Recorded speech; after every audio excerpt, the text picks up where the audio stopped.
L'émergence de l'Afrique. Ce jeudi à 15 h, la rencontre va se solder par de grandes recommandations et résolutions. Nous retrouvons Alvor Assa depuis le Sofitel Hôtel d'Ivoire pour le journal spécial Émergence.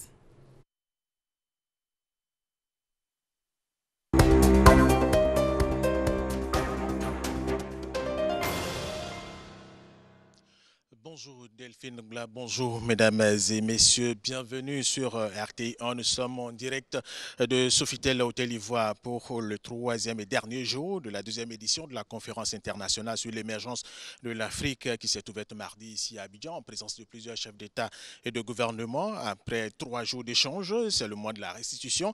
Mais avant d'en parler avec notre invitée, madame Sylvie Nganso, elle est chef d'entreprise au Cameroun, il y a eu plusieurs panels dont un sur le rôle de l'économie numérique dans le processus de l'émergence. Les panélistes ont montré comment l'économie numérique est capitale pour tout pays qui aspire à l'émergence. Et c'est un reportage de Justine Seydjike.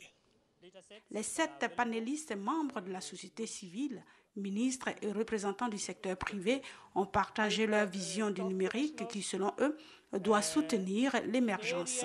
Les dirigeants africains ayant pris la pleine mesure de la situation ont chacun élaboré et mis en œuvre des projets pour le développement de l'économie numérique.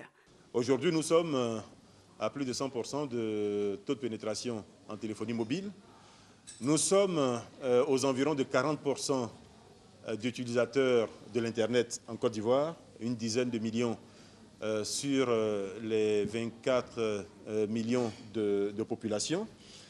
Nous sommes à 3 millions de personnes, par exemple, sur Facebook. Nous sommes à 300 000 personnes sur Twitter. Nous avons un service de mobile payment qui aujourd'hui progresse très fortement.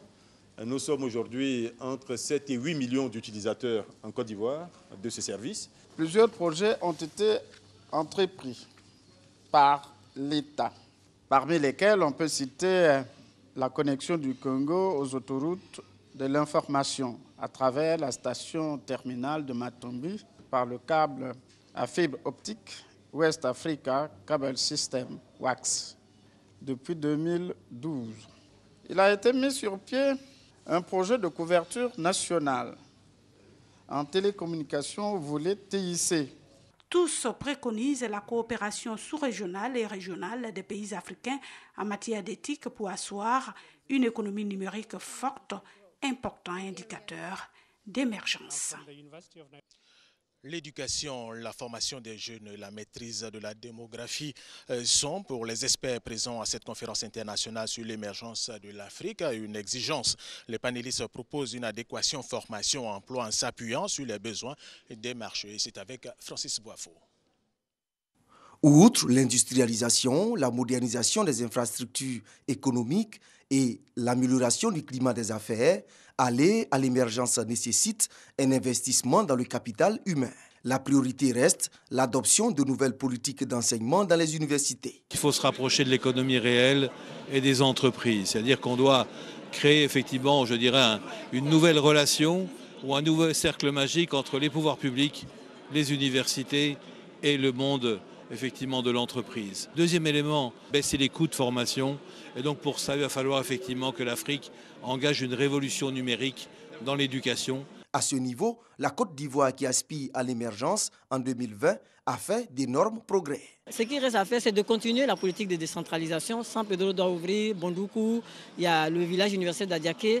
C'est aussi de professionnaliser nos formations académiques. Autre défi à relever par les Africains, la prise en compte du dividende démographique. Les études montrent qu'aucun pays émergent n'a actuellement plus de 3 enfants par famille en moyenne, alors qu'en Afrique, la moyenne d'enfants par famille est de 5. Ce que les États africains doivent faire, ils doivent mettre en place un ensemble de politiques, accélérer la transition démographique, c'est-à-dire le passage à un régime démographique moderne qui suppose un peu moins d'enfants, librement choisis. Les experts conseillent aussi une prise en compte des préoccupations du secteur informel. Pour l'ensemble des panélistes, il ne peut y avoir d'émergence sans des ressources humaines de qualité. Notre invitée est Madame Sylvie Ganso, elle est chef d'entreprise au Cameroun. Bonjour Madame et merci d'avoir accepté notre invitation. Alors Madame, dites-nous tout de suite quel est le rôle des femmes dans le processus de l'émergence du continent africain. Bonjour Monsieur Alvorassa, je vous remercie pour cette invitation. Le rôle des femmes aujourd'hui dans le processus de l'émergence en Afrique est très important. Il faut savoir qu'aujourd'hui en Afrique, les femmes interviennent à tous les niveaux de la société, à tous les niveaux du secteur. Ils sont présentes dans tous les secteurs économiques et même du plus bas niveau au plus haut, c'est-à-dire on les trouve sur les places de marché, dans les grandes entreprises, et il y a des femmes directrices de banques, PDG de grandes entreprises et de grands groupes. Et aujourd'hui, on trouve la femme partout. Donc l'émergence ne peut pas se faire sans le concours des femmes. Alors très bien. Au Cameroun, vous avez créé une tontine et cela marche même avec les femmes qui sont au plus bas niveau. Oui, je dirais que la tontine n'est pas une spécificité camerounaise. Oui, la mienne, je l'ai créée avec des amis il y a 25 ans. Elle continue à fonctionner très très bien au Cameroun. Mais ce qui est réel aujourd'hui, c'est que nous devons apporter des solutions au fait que les banques, l'accès au financement des projets est devenu de plus en plus difficile et les banques demandent de plus en plus de garanties et plus particulièrement sur des projets conduits par des femmes. Nous devons travailler sur des solutions qui peuvent être apportées par les tontines, à savoir aider les femmes à accéder au démarrage d'un petit projet, aider les femmes à accéder à un emploi, aider et multiplier donc des sources de financement et même, pourquoi pas, la tontine peut servir d'apport personnel dans le cadre d'un crédit bancaire. Et justement, comment? L'apport d'un crédit bancaire, on connaît le mode de financement au niveau des tontines, c'est tout petit quand même. Voilà, maintenant, quand une dame, par exemple, veut monter une grande entreprise, comment elle peut s'y prendre? Très bien. Moi, je vais prendre le cas du Cameroun aujourd'hui où la société privée s'est organisée et que nous avons des tontines à différents niveaux. Nous avons des tontines qui partent de 1000 francs CFA, je n'ose pas dire les montants ici, de très très gros montants qui font qu'aujourd'hui sur la place au Cameroun, sur le marché, vous trouvez des tontines qui arrivent à faire de grosses levées de fonds et qui même s'organisent pour pouvoir monter de grands projets.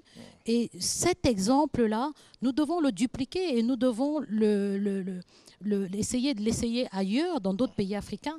Et je pense que le patronat ivoirien, et pour le cas de la femme, avec la vice-présidente Madame Touré Massombe, peut justement prendre le taureau par les cornes et essayer de lancer cela au niveau des associations de toutes les couches de la population, que ce soit en Côte d'Ivoire ou ailleurs, que ce projet puisse prendre corps et que nous ne soyons plus, nous, femmes, chefs d'entreprise et femmes agricoles, etc., freinés par les problèmes de financement.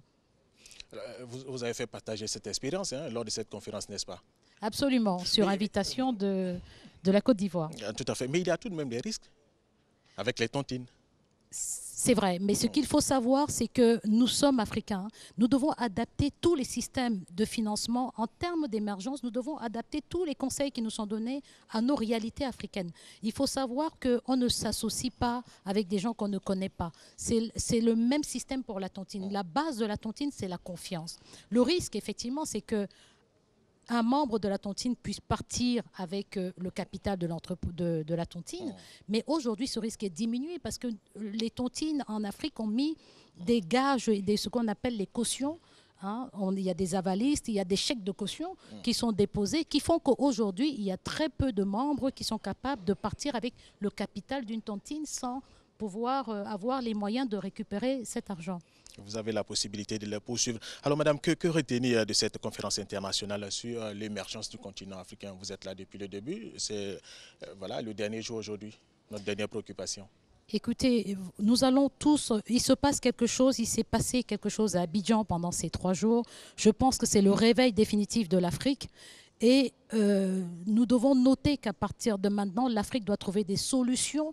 Les présidents les différents présidents de la République qui sont venus le premier jour, je ne vais pas rentrer dans les détails, nous ont dit l'Afrique doit d'abord compter sur elle. Nous partons d'Abidjan, fort de ces conseils-là, et nous devons trouver des solutions. Et j'espère que Abidjan, la conférence internationale 2017 d'Abidjan va pouvoir être le démarrage de l'Afrique nouvelle. Vous le savez, la Côte d'Ivoire va être émergente à l'horizon 2020. Je pense que cela est largement possible. Voilà, très bien. Et le pays doit s'inspirer de la réussite des autres. Nous allons suivre ce reportage de Noël Niagno. La conférence internationale sur l'émergence de l'Afrique CFA 2017. Son ADN, le nombre de rencontres et la qualité des panélistes venus de partout avec pour objectif partager leurs convictions établies sur l'argumentaire du développement socio-économique et imaginer ainsi une Afrique prospère. Sur cette voie, les expériences vécues sont de puissants accélérateurs du processus. À titre d'illustration, les exemples de Singapour et de la Malaisie. Et nous sommes passés d'un pays du tiers-monde en 1965, où nous sommes devenus indépendants, jusqu'à un pays phare aujourd'hui. Je ne peux pas dire que je peux donner des conseils à l'Afrique. Je peux cependant partager mon point de vue sur la transformation que nous avons observée. Tout d'abord, un peuple uni. 2, des éléments clés, et vous devez éviter des pièges. Alors le gouvernement, pour être efficace, ce que nous avons fait au cours des dernières années, c'est d'avoir un pacte social entre le gouvernement et le peuple, donc l'unité. Il faut la confiance entre le gouvernement et la population. Donc nous sommes passés à la création des emplois et un logement accessible. Dans les années 60, à la période de notre indépendance, nous avons essayé de faire en sorte que chaque Singapourien soit propriétaire du pays. Parce que lorsque vous avez votre vie en main, vous œuvrez pour l'avenir. Les obstacles au développement ne sont pas ce qu'on appelle des obstacles naturels. Ce sont des obstacles artificiels et il est nécessaire qu'en tant qu'État développementaliste, nous puissions surmonter ces difficultés. Mais cela requiert une approche développementaliste de la part des gouvernements. Reste maintenant à exploiter ces vécus en leur imprimant la couleur locale pour éviter le copier-coller. Un début de réussite donc, parce que, dit-on, l'humilité précède la gloire. Les derniers panels se déroulent actuellement et nous allons rejoindre Alexis Ouedraogo pour en parler. À vous, Alexis. Bonjour Alvor, pour ce dernier jour de conférence, deux ateliers retiennent notre attention et se poursuivent encore ici à l'Hôtel Ivoire, tant les échanges sont dynamiques. Le premier porte sur l'entrepreneuriat féminin, le deuxième sur la préparation et l'accompagnement des jeunes vers des emplois décents. Les jeunes gens sont venus nombreux, le panel affiche complet. Ils sont venus écouter mais aussi contribuer à trouver des solutions pratiques à déployer sur le terrain, bien loin des dispositions qu'ils qualifient de théoriques qui sont couchées sur le papier mais n'ont pas réellement d'implication sur le terrain. Ici en Côte d'Ivoire, le problème des jeunes a 4 visages, celui juvénile, celui urbain, celui féminin, mais aussi celui de la durée, puisque les jeunes chômeurs le restent pendant longtemps. Le chômage des jeunes est 6 fois plus élevé que le chômage en général dans les pays africains. En solution énoncée, premièrement, la formation, le renforcement de la capacité des jeunes, l'équation emploi-formation. Il est aussi annoncé un dispositif stage-emploi pour permettre aux jeunes qui postulent pour des emplois d'avoir dans leur CV de l'expérience professionnelle. Autant de points qui sont abordés au cours de ce panel dont on devrait avoir les résolutions en fin de journée. La conférence prend fin aujourd'hui sous le coup de 15h30 la cérémonie de clôture. Merci Alexis Ouedraogo. Parlons avec Kwasi Mamadou de la matrice de l'émergence élaborée par un groupe d'experts. Voici son reportage. La bonne gouvernance, le développement du secteur privé, le leadership, les moteurs de croissance sont autant de critères de la matrice d'émergence, un travail mis en œuvre par un groupe d'experts africains. Les études ont permis de déterminer 2 types de pays émergents en Afrique. Il s'agit des girafes et des guépards. 6 pays qui sortent un peu du lot par rapport aux autres pays africains parce qu'ils ont une économie plus diversifiée et qu'ils offrent, on va dire, plus de meilleures conditions de vie à leurs citoyens. Donc dedans, vous avez des petits pays africains qui sont comme les Seychelles, l'île Maurice, le Cap-Vert, mais vous avez également l'Afrique du Sud ou le Maroc qui donc émergent un peu du lot. Maintenant, la matrice nous a montré également qu'il y a 12 pays en Afrique, sur les 54, qui avancent beaucoup plus vite que les autres sur les 10 dernières années, en termes de maîtrise des fondements comme en termes d'impact socio-économique. Les experts soutiennent que plusieurs indicateurs sont pris en compte dans l'établissement de ces listes. Pour une croissance durable de nos pays et surtout de la Côte d'Ivoire, les spécialistes proposent. Un pays ne peut pas se développer s'il n'a pas des filières économiques qui sont compétitives au niveau national, qui sont portées par des entreprises nationales qui créent de la richesse et des emplois et qui gagnent des parts de marché au niveau international. Les participants de ce panel donnent ici leur appréciation de ces propositions. Les moteurs de croissance à vulgariser. Vous savez, il y a l'exemple des filières café-cacao sur lesquelles repose l'économie ivoirienne. Nous voulons l'émergence, mais nous devons multiplier les étapes d'exploitation et de création d'emplois. Ça veut dire quoi? Qu'il ne s'agit plus simplement d'être premier producteur, mais il faut aussi aller jusqu'à la transformation. En clair, plus qu'une position, l'émergence est une trajectoire pour le développement de nos économies, mais surtout de nos États. Journée de restitution l'après-midi sera consacrée à la cérémonie de clôture avec la présentation et la déclaration de la conférence. Elles seront faites par Mardiaye, directeur du bureau régional pour l'Afrique du PNUD. Il y aura enfin le discours de clôture du vice-président de la Côte d'Ivoire, Daniel Kablan Duncan. Retrouvez toutes les vidéos de la conférence de l'émergence sur l'application RTI mobile anglais Émergence. Merci de nous avoir suivis. À vous, Delphine Blas.